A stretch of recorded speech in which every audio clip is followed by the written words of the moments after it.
Hola a todos y bienvenidos de nuevo a Historias de Terror. Sé que muchos de ustedes utilizan estos episodios para quedarse dormidos, así que, antes de que se entreguen al sueño, me encantaría que dejaran un comentario diciéndome desde dónde están escuchando en el mundo. Además, no olviden darle me gusta y suscribirse si están disfrutando de los episodios. Gracias por estar aquí.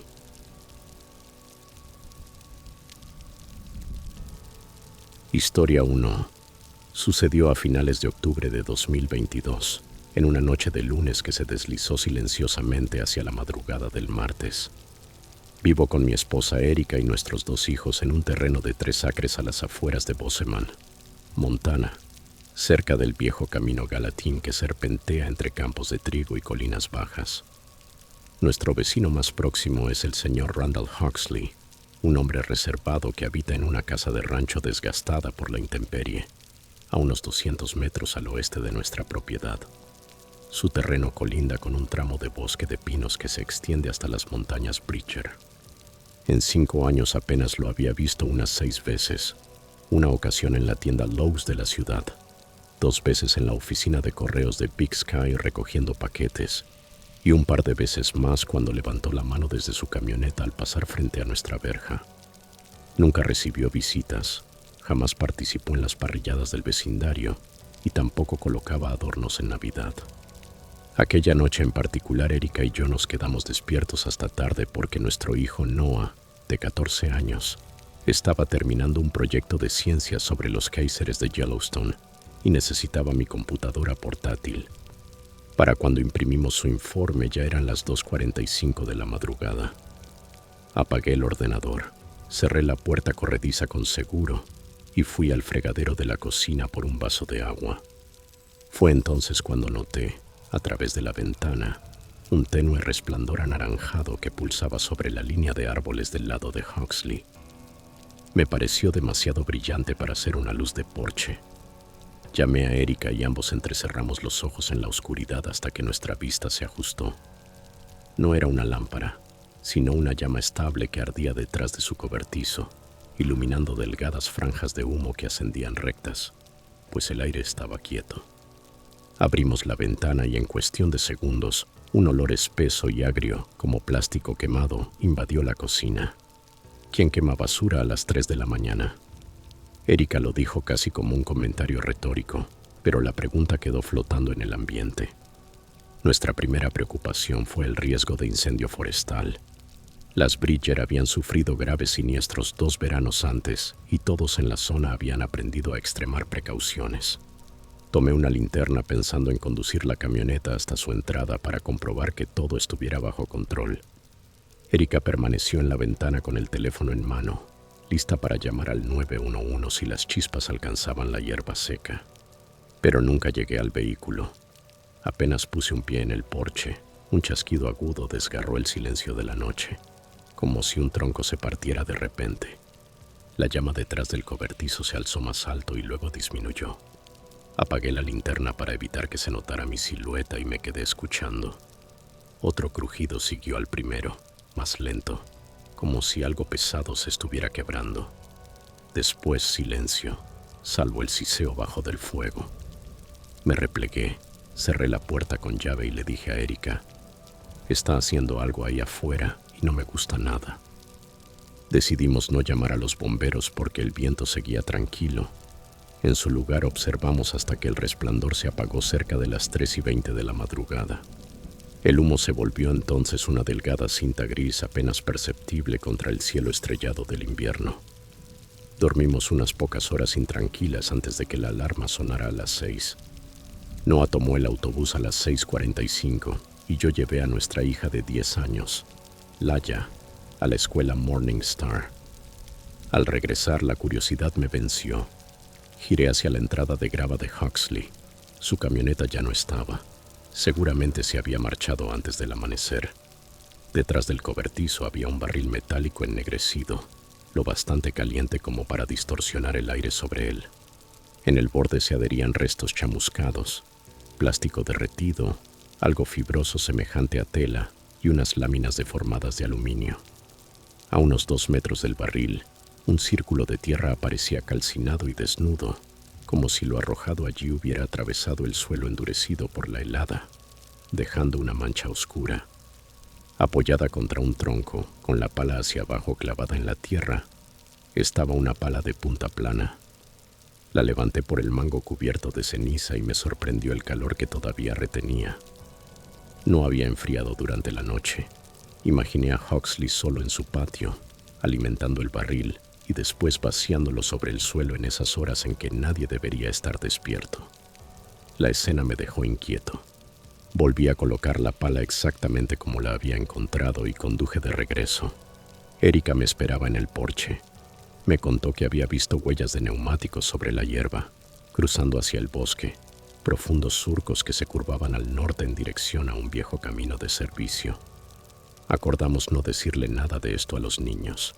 Durante las siguientes 2 semanas la vida retomó su ritmo normal. Llevar y recoger a los niños de la escuela, mis turnos en la ferretería, el trabajo de contabilidad de Erika y los partidos de fútbol de fin de semana. Si Huxley volvió a quemar algo, no nos percatamos. Sus luces seguían encendiéndose al anochecer y apagándose al amanecer como siempre. El cartero levantaba la bandera de su buzón cada viernes. Aún así, cada noche antes de acostarme, mis ojos se desviaban hacia su propiedad, medio esperando que aquel resplandor anaranjado regresara. El 12 de noviembre, un sábado, el grupo de Facebook de nuestra ciudad se llenó de publicaciones con una alerta.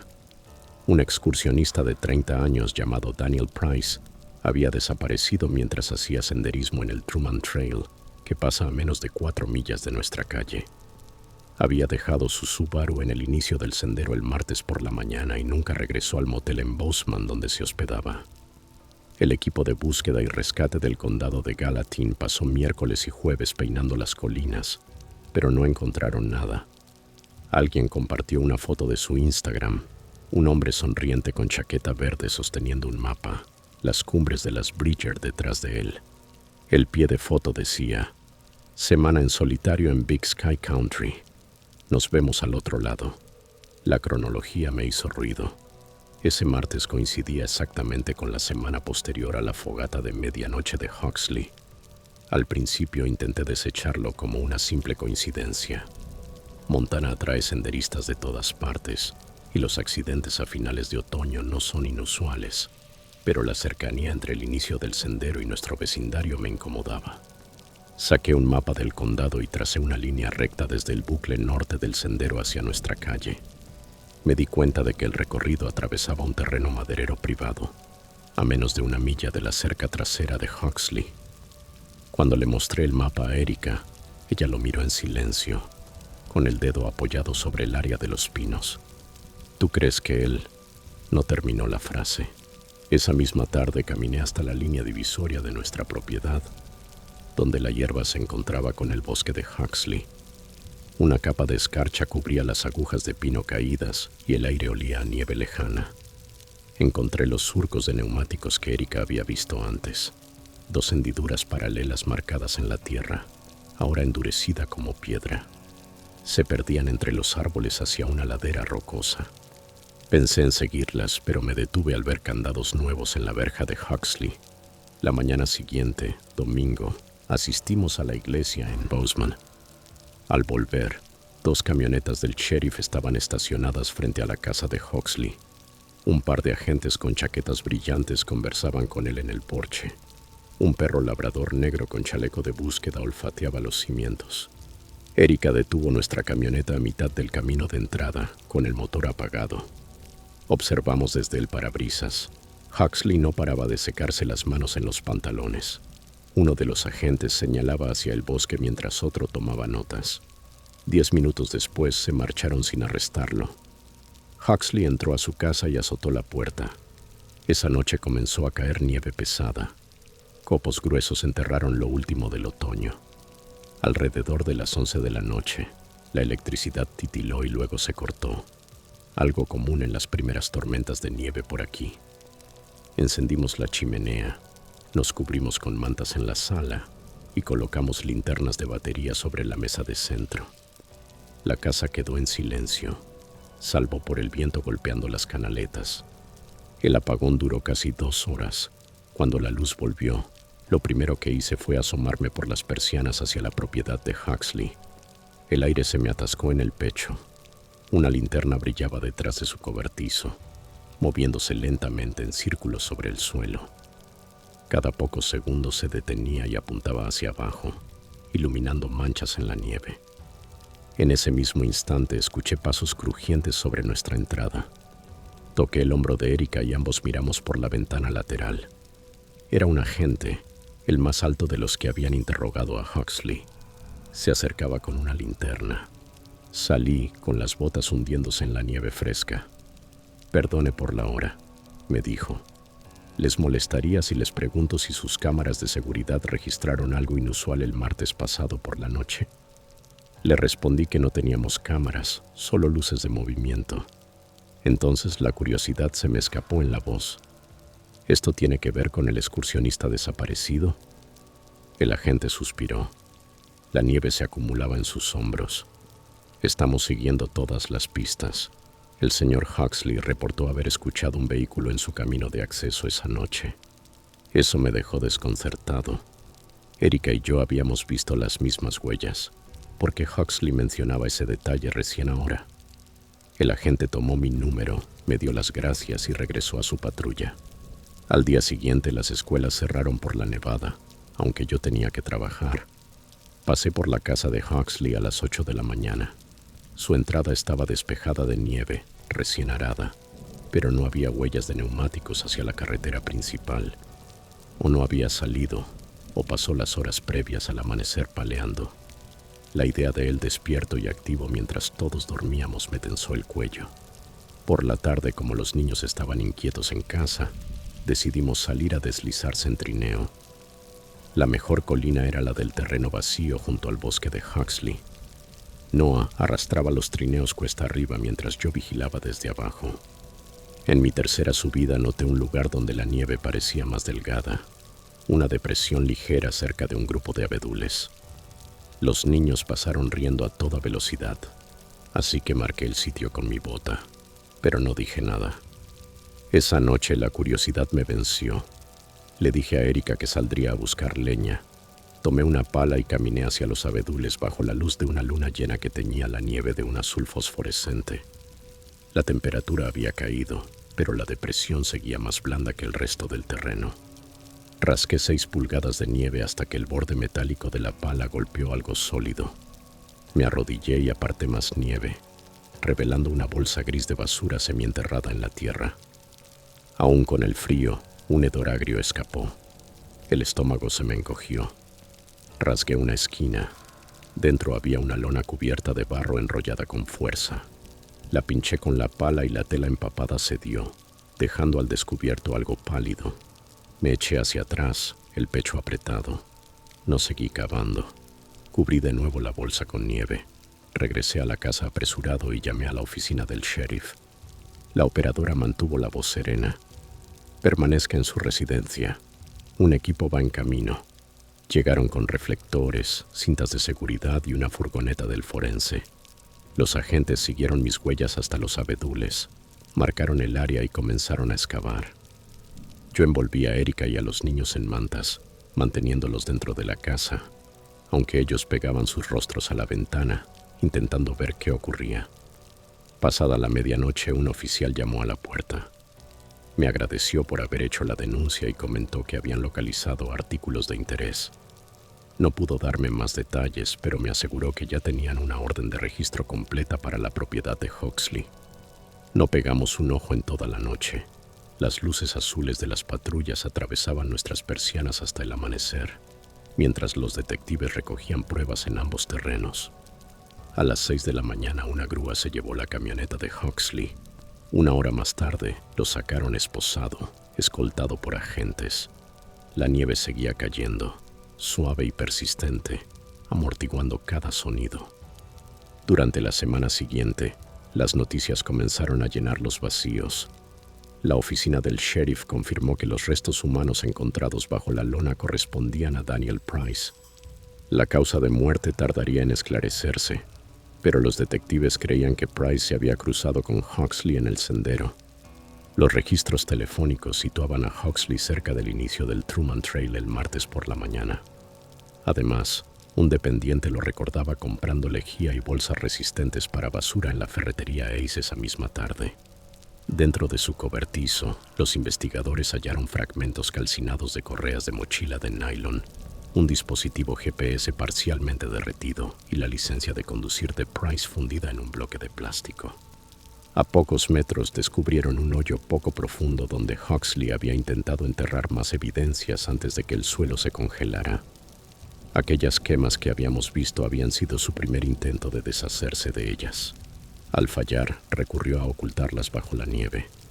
Durante días, cada vez que salía de casa, parecía que el olor de plástico quemado volvía flotando, como un fantasma en el aire helado.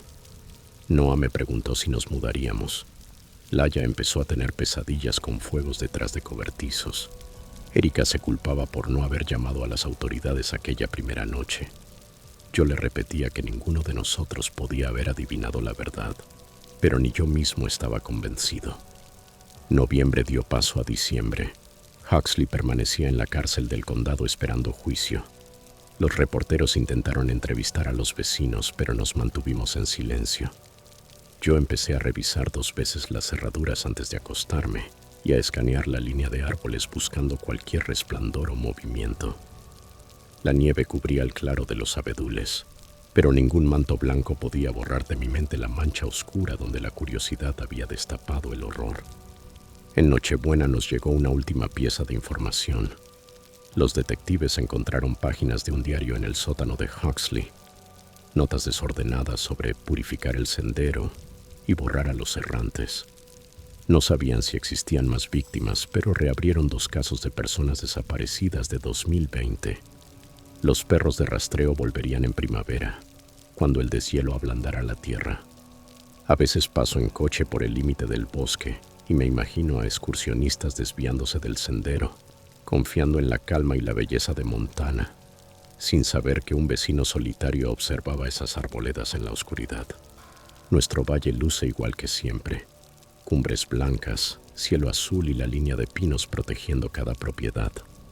Pero cada vez que un viento frío arrastra el más leve olor a humo, regreso mentalmente a aquella ventana de la cocina, mirando la negrura, preguntándome qué arde más allá de lo que los ojos alcanzan. Antes de sumergirnos en la próxima historia, si es tu primera vez en nuestro canal, no olvides suscribirte y activar la campanita para mantenerte al tanto de nuestras próximas narraciones de terror. Tu apoyo significa el mundo para nosotros, así que comparte estas historias con tus amigos y familiares. Gracias. Historia 2. Me mudé a Albuquerque, Nuevo México, a finales de 2012, justo antes del Día de Acción de Gracias. Mi nueva casa se encontraba en una calle tranquila cerca de Lomas Boulevard, una de esas vías antiguas donde cada jardín contaba una historia distinta de paisajismo desértico, algunos con rocas y yucas, otros con pequeños parches de césped luchando por mantenerse verdes bajo el sol abrasador del desierto. Desde el primer día me gustó el vecindario. Tenía un aire vivido, pero sereno, con esos cielos amplios sobre la cabeza y las montañas sandía brillando de rosa al atardecer. Yo trabajaba a distancia para una empresa de software, así que la mayor parte del tiempo permanecía en casa, con horarios irregulares, saliendo únicamente a estirarme o sacar la basura. Lo primero extraño ocurrió la noche del 8 de diciembre de 2012, un jueves, poco antes de la medianoche. Recuerdo la hora porque mi computadora marcaba las 11:46 de la noche cuando decidí vaciar el bote de la cocina antes de dormir. La calle estaba silenciosa, salvo por el tráfico lejano de la autopista. En cuanto pisé la entrada de mi casa, la luz automática del porche se encendió detrás de mí. Frente a la acera, junto a un buzón inclinado, había un hombre de pie, inmóvil. Miraba hacia mi dirección con los pies separados a la altura de los hombros y las manos colgando sueltas a los lados, bajo la luz amarillenta de la farola. Su rostro quedaba en sombra, pero sentí sus ojos fijos en mí. Me detuve un instante. No saludó ni hizo gesto alguno. Parecía de mala educación quedarme observándolo, así que continué hasta el contenedor. Levanté la tapa y arrojé la bolsa. Cuando levanté la vista de nuevo, seguía allí, rígido como una estatua. Le dediqué un tímido buenas noches con la cabeza, pero él no respondió nada. El silencio se volvió tan pesado que regresé adentro. Cerré con doble seguro y traté de convencerme de que solo había sido algo raro, pero inofensivo. Quizás esperaba a un perro que se había soltado, o tal vez estaba perdido en sus pensamientos.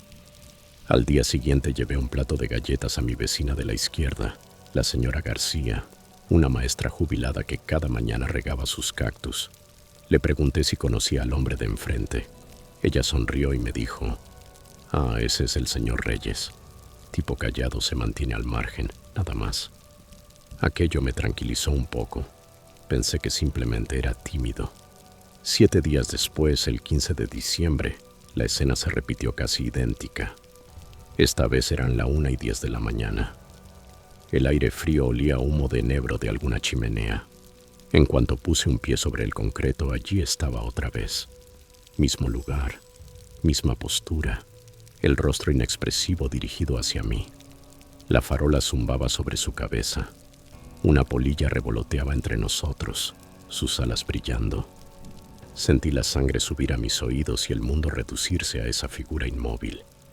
Me apresuré a regresar dentro, con el corazón desbocado, y lo observé tras las persianas. Permaneció un minuto entero sin moverse y luego giró, caminando hacia su casa hasta desaparecer en la oscuridad. Con el paso de las semanas empecé a notar un patrón. El hombre, siempre vestido con una sudadera gris deslavada y pantalones de mezclilla flojos, aparecía únicamente cuando sacaba la basura después de las 11 de la noche. Si lo hacía más temprano, nada, pero si esperaba hasta tarde, surgía como si tuviera un reloj interno. Una vez, poco antes de Navidad, levanté el teléfono para grabarlo. La pantalla iluminó mi rostro y, en ese mismo instante, él se ocultó tras un enorme álamo, sin dejar de mirarme. El video solo mostró un jardín vacío. Me sentí infantil, filmando a un vecino por simplemente estar parado afuera, aunque algo en su quietud me resultaba profundamente perturbador. Con enero de 2013 llegaron noches aún más frías. El día 4, el viento gélido hacía vibrar la reja metálica al costado de mi casa.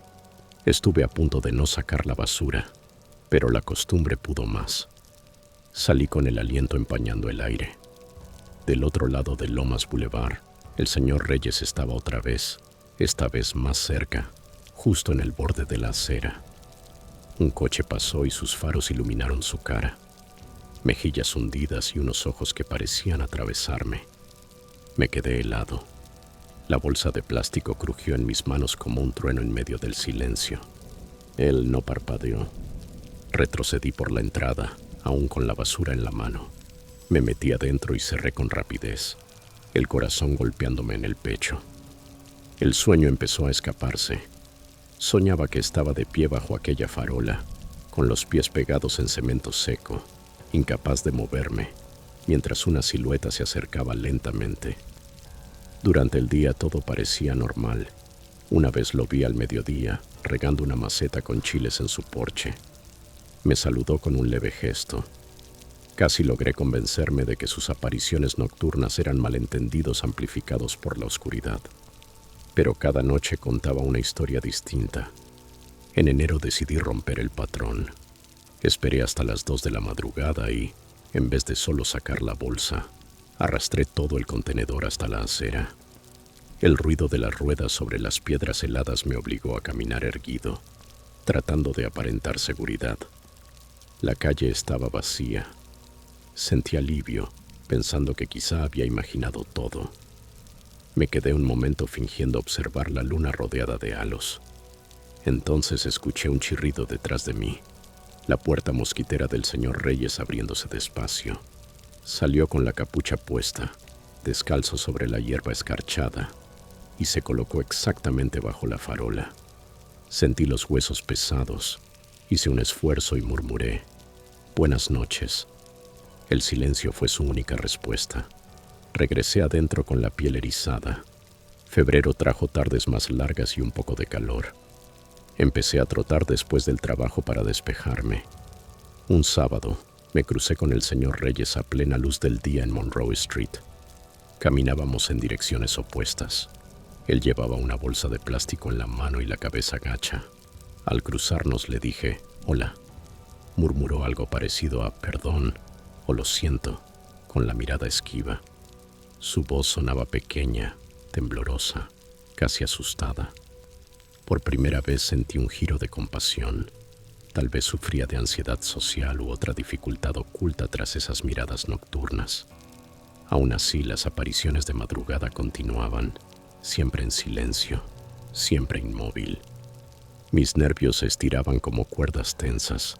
Empecé a enviar mensajes a mi amigo Mark en Colorado cada vez que ocurría. Le mandaba notas con la hora como si fueran pruebas. Está afuera otra vez, 12:14 de la noche. Él bromeaba con que comprara un perro guardián, pero sus chistes no borraban mi inquietud. El episodio más grabado en mi memoria ocurrió en febrero de 2013. Una noche de jueves, sin luna, con el termómetro apenas sobre cero. Me había quedado hasta tarde depurando código. A las 10:05 de la noche junté 2 bolsas de basura. Antes de salir espié por las persianas. La calle parecía vacía. Respiré hondo y abrí la puerta. La luz del porche iluminó la entrada. Caminé hasta el contenedor, levanté la tapa y dejé caer las bolsas, el golpe resonando en el plástico. Cuando me giré, el aire se me cortó. El señor Reyes ya no estaba frente a su casa. Ahora estaba en mi jardín, a menos de 10 metros, de pie sobre la grava decorativa junto a mi buzón. Había cruzado sin hacer ruido mientras yo miraba el contenedor. Seguía inmóvil, sin decir palabra. Lo miré, incapaz de emitir sonido. Entonces dio un paso adelante. Los guijarros crujieron bajo su pie. Otro paso más. Los hombros encorvados, las manos ocultas en el bolsillo frontal de la sudadera. Retrocedí hasta el porche. Forcejé con las llaves y me deslicé dentro, cerrando ambos cerrojos con los dedos temblorosos. Por la mirilla lo vi volver lentamente a su lado de la calle, fundiéndose con la sombra como un espectro. Esa noche no pude dormir. Me quedé en el sofá con el teléfono listo para marcar al 911. A las 2:30 de la mañana, un golpe suave me sobresaltó. Resultó ser solo una rama rozando el techo. Entonces comprendí que no podía seguir viviendo con ese miedo. A la mañana siguiente dejé una nota a la asociación del vecindario, cuidadosa pero directa, preguntando si alguien más había notado conductas extrañas de madrugada. 2 respuestas llegaron. Una estudiante universitaria llamada Jasmine contó que había visto al señor Reyes parado en su entrada a la medianoche del 10 de febrero, mirando fijamente su puerta. Otro vecino, el señor Thompson, a 2 casas, escribió que solía sentarse en su porche por las noches y lo había visto deambular por la calle con aspecto perdido. Marzo comenzó con vientos fuertes, remolinos de polvo en los terrenos baldíos. La tensión se sentía como un resorte a punto de romperse. Instalé reflectores con sensor de movimiento a lo largo del pasillo lateral y empecé a cargar gas pimienta cada vez que salía después del anochecer. Pero la precaución no borraba el miedo de fondo. El 12 de marzo, a las 11:50 p.m., los reflectores se encendieron. Corrí a la ventana y lo vi a medio camino de mi entrada, mirando directo a la cámara del porche. No avanzó más, solo giró lentamente y regresó a su patio. Supe que algo estaba por estallar. La noche siguiente, a la 1:32 de la mañana, el desierto estaba quieto, sin viento ni sirenas lejanas. Había retrasado sacar la basura con la esperanza de que mi vecino ya estuviera dormido. Las luces de seguridad revelaban solo mi jardín vacío.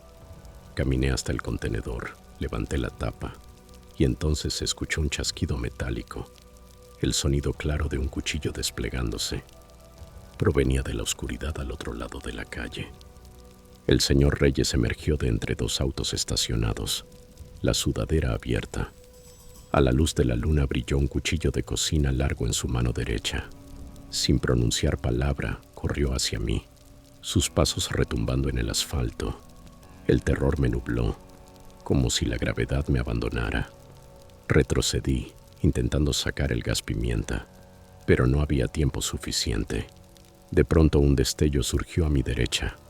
El señor Thompson, el vecino de 2 casas más allá, bajó corriendo los escalones de su porche y se lanzó contra Reyes, golpeándolo con el hombro en el pecho.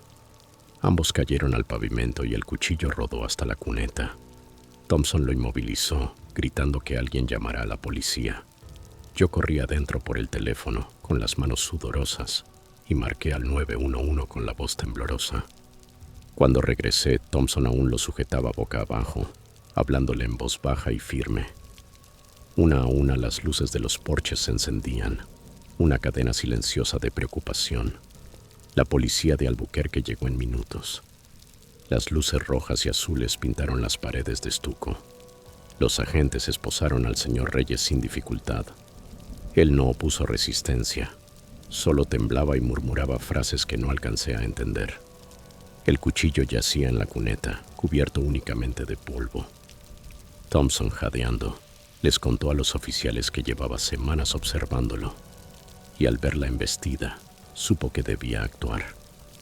Tenía un corte superficial en el antebrazo, probablemente del golpe contra el pavimento.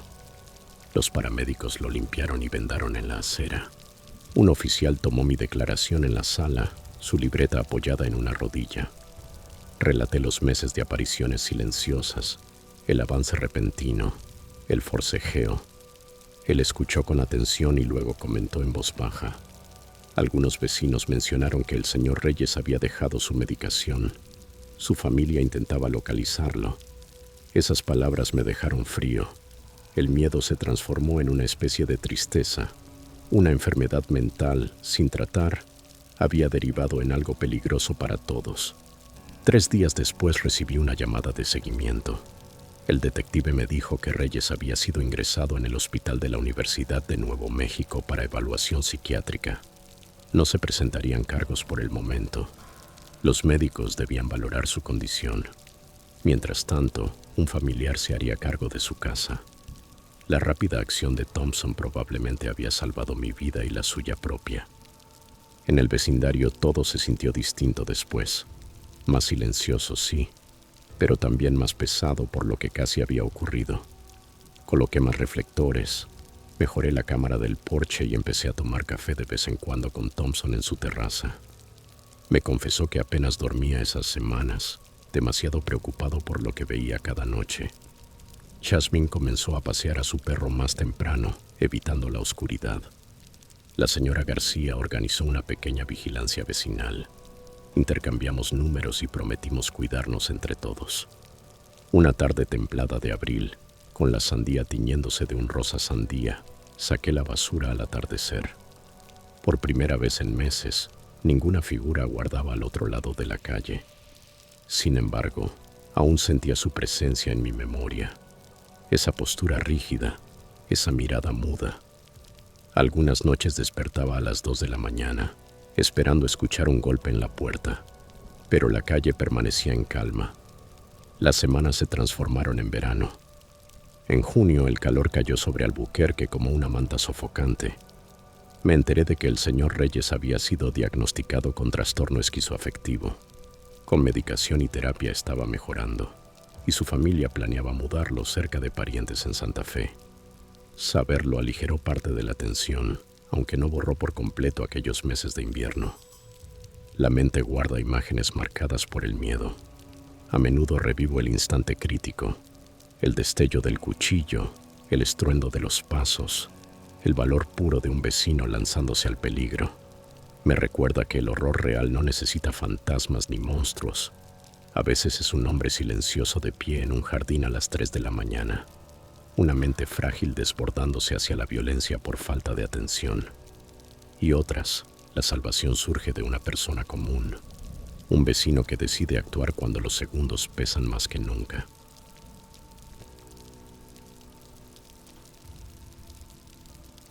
Historia 3. En 2016 me mudé a Boise, Idaho, porque una empresa de logística en Capitol Boulevard me ofreció un trabajo imposible de rechazar. Había vivido toda mi vida en Missoula, Montana, y buscaba un nuevo comienzo en un lugar que siguiera sintiéndose como el oeste montañoso. Boise me pareció amable y manejable, un centro urbano real, pero también calles residenciales anchas flanqueadas por viejos árboles de sombra. El dúplex que encontré estaba en South Owyhee Street, en The Bench, a unos 10 minutos en coche del Boise River Greenbelt. Era un edificio bajo de ladrillo de principios de los años 80. La unidad A, la mía, ocupaba el lado izquierdo. La unidad B quedaba a la derecha. Ambas compartían una pared interna delgada, un ático tipo crawl space y un único sótano sin terminar que solo estaba dividido por paneles de madera contrachapada y vigas 2x4. La casera, la señora Horton de Meridian, me advirtió que el sonido viajaba a través de las tablas del piso. Tal vez escucharía la lavadora del vecino por la noche, aunque juraba que el vecindario se mantenía tranquilo después de oscurecer.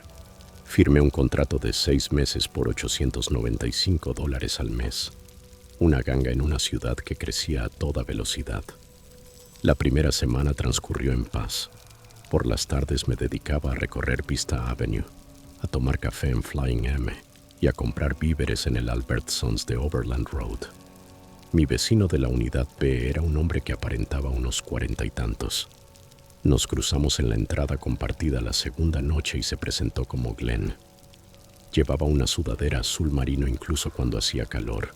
Tenía la barba recortada y hablaba con cautela, como alguien poco habituado a la conversación casual. Apenas supe de él que hacía turnos nocturnos en Micron y que prefería mantenerse al margen. A mí me pareció perfecto. Estaba ocupado aprendiendo mi nuevo trabajo y acomodándome. 3 noches más tarde, un viernes, regresé de cenar en Broadway Avenue alrededor de las 10:30. Me preparé un té, me quité los zapatos y salí al pequeño deck trasero para oler los abetos. El aire estaba quieto. Las farolas dibujaban charcos de luz anaranjada. A medianoche me acosté a revisar correos en el teléfono. Desde debajo de mis pies llegó un gemido tenue y prolongado. No era una palabra. Parecía el final de un grito que nunca terminó de escapar. Me incorporé. Se repitió, amortiguado y lejano, y luego cesó. Recordé la advertencia de la señora Horton. Quizá Glenn estaba viendo una película de terror con unos altavoces viejos a volumen bajo. Esperé un rato más. No oí nada adicional y, al final, me dormí. La noche siguiente, casi a la misma hora, el lamento volvió. Esta vez sonó más cortante, como si alguien hubiera intentado gritar y una mano le hubiera cubierto la boca a mitad del alarido. Duró 3 segundos. Después vino otro sonido, un golpe sordo y luego un raspado apresurado. Se me aceleró el corazón. Silencié el móvil y me quedé inmóvil, contando los latidos. Boyce se suponía que era tranquila, pero lo que venía del subsuelo sonaba a miedo. Me repetí que sería la televisión de Glenn. La gente a veces pone cosas raras para relajarse. Aún así, la forma en que el grito se cortaba me encogía el estómago. Me deslicé fuera de la cama. Caminé hasta la caja de breakers en el armario de la entrada y bajé el interruptor que alimentaba el enchufe de mi router. Sin internet, cualquier streaming del lado de Glenn también debía morir. El sótano enmudeció de inmediato, sin música, sin diálogos, sin risas enlatadas. Solo entonces noté lo fuerte que sonaba mi respiración. El domingo vi a Glenn cerrando su camioneta con llave. Intenté sacar el tema de lo que había escuchado. Se frotó la nuca, miró al cielo en vez de a mí, y dijo que probablemente era su tele. Los altavoces viejos distorsionan el sonido, añadió. Su tono fue tranquilo, pero nunca llegó a sostenerme la mirada. Quise insistir, aunque apenas lo conocía y no quería problemas en mi primer mes. Asentí y caminé hacia mi coche fingiendo que le creía. Durante la semana me concentré en el trabajo, pero cada noche temía volver al dúplex. El martes, a las 11:45, el grito regresó. Esta vez le siguió un traqueteo bajo, metal contra metal, como una cadena deslizándose por una tubería. Me quedé descalzo en el pasillo, obligado a admitir que ninguna película de suspenso repetía el mismo alarido único, a la misma hora, 3 noches seguidas. Abrí la app de notas de voz, Presioné grabar y esperé.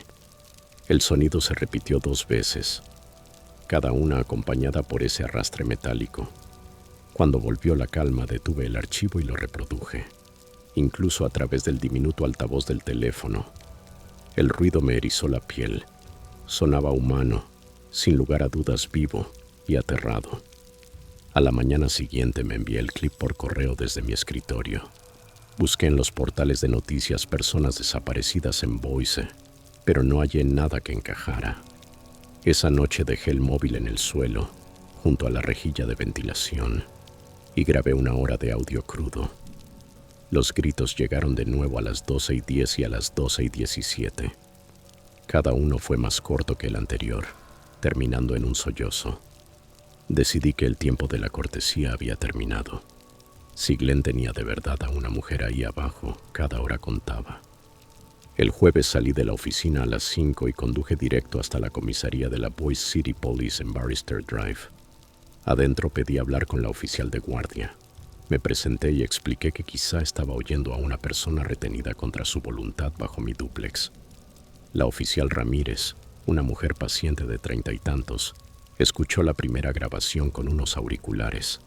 Su rostro se endureció apenas sonó el segundo grito.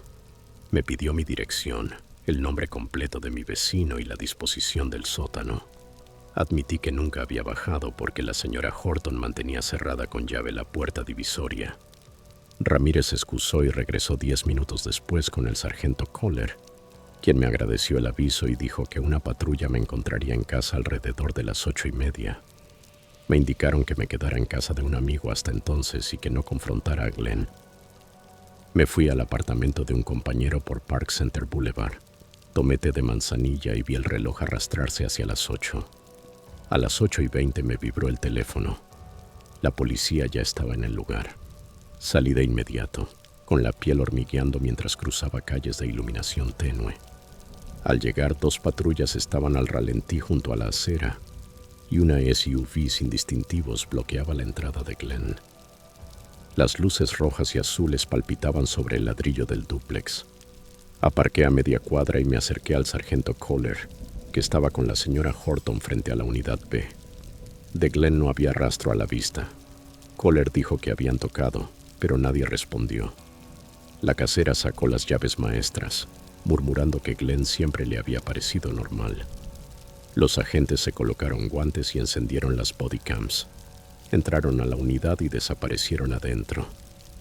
Minutos después volvieron con el gesto sombrío. Habían encontrado a Glenn en la sala, sereno, diciendo que estaba dormido. El sargento desconfió y preguntó por el sótano. Glenn dijo algo sobre fugas de agua. Los oficiales insistieron. En la esquina más alejada del sótano, medio oculta por viejas mantas de mudanza, descubrieron un cuartito levantado con madera contrachapada. Dentro, una mujer de 20 y tantos yacía atada de muñecas y tobillos, con cinta adhesiva sobre la boca. Estaba deshidratada, pero consciente. Los paramédicos ya venían en camino.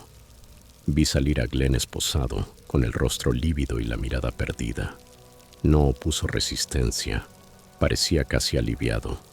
Mientras lo subían al coche patrulla, la mujer rescatada se sentó en el parachoques trasero de la ambulancia, arropada con una manta gruesa.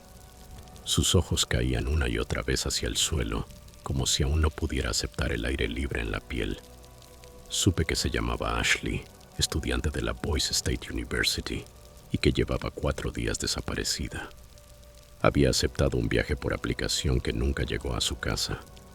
La camioneta de Glenn coincidía con la descripción que sus amigos habían difundido en Instagram.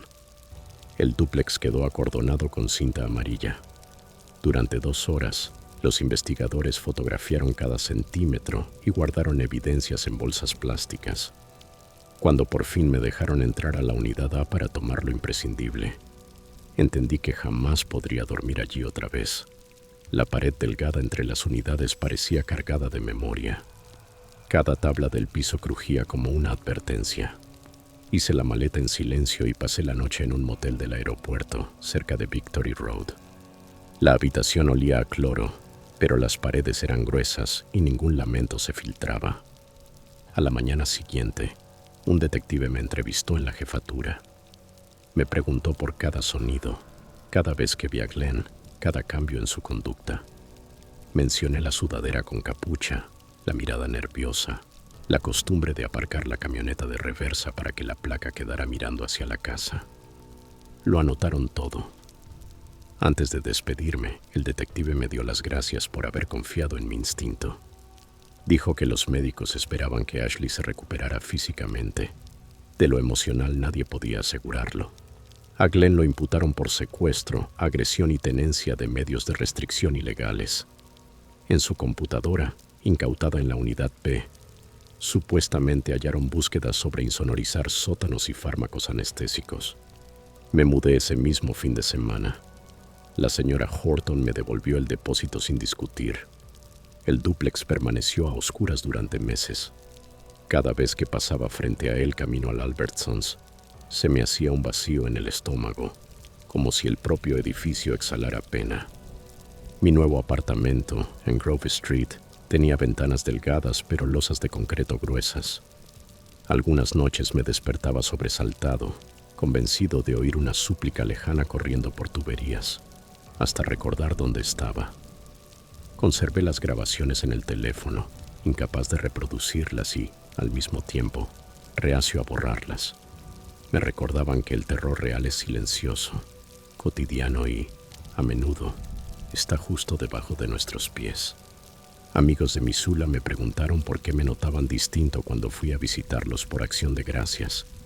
Les dije que Boyce me había enseñado a escuchar, porque el mal rara vez grita a todo volumen.